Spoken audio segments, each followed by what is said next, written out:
Shalom, kembali kita akan mempelajari pelajaran sekolah Sabat pada minggu ini, yaitu peristiwa-peristiwa penutupan sejarah dunia, dan pada hari Minggu kesetiaan kepada Allah dan firman-Nya. Mari kita tunduk kepala dan kita berdoa. Terima kasih Bapa di surga, dengan semua berkat-Mu kami mau belajar firman Tuhan lewat pelajaran sekolah Sabat. Roh Kudus-Mu selalu bersama-sama dengan kami, supaya kami boleh mengerti pelajaran ini dan boleh menerapkan dalam kehidupan kami sehari-hari, sambil kami menantikan kedatangan Tuhan yang kedua kali. Ampun dosa kami dalam nama Tuhan Yesus Juru Selamat kami, amin. Saudaraku yang kekasih, kalau kita membaca Amsal 23, belilah kebenaran dan jangan menjualnya. Demikian juga dengan hikmat, didikan, dan pengertian. Yohanes 8 ayat 32, kamu akan mengetahui kebenaran dan kebenaran itu akan memerdekakan kamu. Kemudian Yohanes 17 ayat 17, kuduskanlah mereka dalam kebenaran, firman-Mu adalah kebenaran. Saudara yang kasih, lawan dari kebenaran adalah dusta. Yesus itu adalah jalan kebenaran dan hidup, dan lawannya itu adalah setan atau iblis, yaitu adalah pendusta dan bapa segala dusta di dalam Yohanes 8 ayat yang ke-44. Dan saudaraku yang kasih, kebenaran yang membebaskan kita dari tipu daya iblis dapat ditemukan dalam firman Allah atau ini Alkitab. Dan selanjutnya kitab suci membuka kedok atau strategi iblis dan menyingkapkan rencana Allah. Oleh sebab itu Pemazmur di dalam Mazmur 119 ayat 105 menyatakan, firman-Mu itu pelita bagi kakiku dan terang bagi jalanku. Dan selanjutnya di dalam ayat 130, bila tersingkap firman-firman-Mu itu memberi terang, memberi pengertian kepada orang yang bodoh. Kemudian di dalam ayat 160 dikatakan bahwa dasar firman-Mu adalah kebenaran. Saudaraku yang kasih, kebenaran adalah dasar bagaimana kita berpikir, kita berkata, kemudian kita bertindak.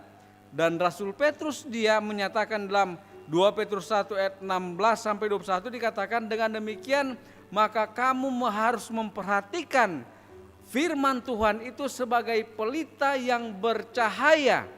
Saudaraku yang kasih, jikalau saudara berjalan di dalam kegelapan, jikalau kita berjalan di dalam kegelapan tanpa adanya cahaya atau pelita atau terang, maka kita akan meraba-raba di dalam kegelapan. Tetapi oleh sebab ada firman Tuhan yang dilambangkan sebagai pelita, maka kita bisa berjalan selaras dengan kehendak Tuhan.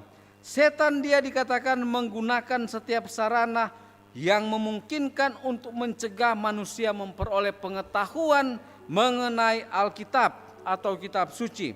Karena kata-kata kitab suci yang jelas mengungkapkan penipuannya. Saudara yang kasih, jika kita semakin setia, semakin rajin dengan doa tuntunan Roh Kudus, mempelajari kebenaran firman Tuhan, maka kita akan menang menghadapi kuasa-kuasa setan. Dan selanjutnya, di dalam buku Kemenangan Akhir halaman 503 dikatakan, hanya mereka yang telah membentengi pikiran mereka dengan kebenaran-kebenaran kitab suci yang akan bertahan melewati pertentangan besar terakhir itu. Akan datang ujian penelitian yang mendalam kepada setiap jiwa. Akankah saya lebih menurut kepada Allah daripada kepada manusia? Bahkan saat yang menentukan sekarang sudah datang. Apakah kita berpijak kuku di atas batu karang firman Allah yang tidak berubah? Apakah kita bersedia untuk berdiri teguh mempertahankan perintah-perintah Allah dan iman kepada Yesus? Saudaraku yang kasih, bentengi pikiran kita dengan kebenaran firman Tuhan. Dengan demikian maka iblis tidak akan bisa merubuhkannya. Pada saat kita setia kepada Tuhan, setia kepada firman-Nya, maka kita akan menang. Yesus dia memberikan teladan pada saat dia dicobai di Matius pasal 4 ayat 1 sampai ayat yang ke-11. Di sana dinyatakan bahwa jelas pada saat setan mencobai Yesus, setan datang, kemudian Yesus selalu menggunakan ada tertulis, dan biarlah itu boleh menjadi senjata kita.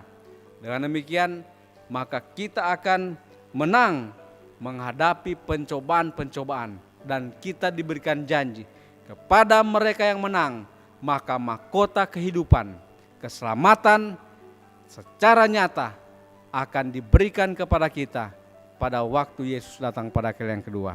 Kiranya kita terus menerus mempelajari firman Tuhan. Dengan demikian karakter kita akan serupa dengan karakter Kristus, dan kita layak untuk masuk dan tinggal di dalam kerajaan sorga. Kiranya Tuhan memberkati kita dalam nama Yesus. Amin.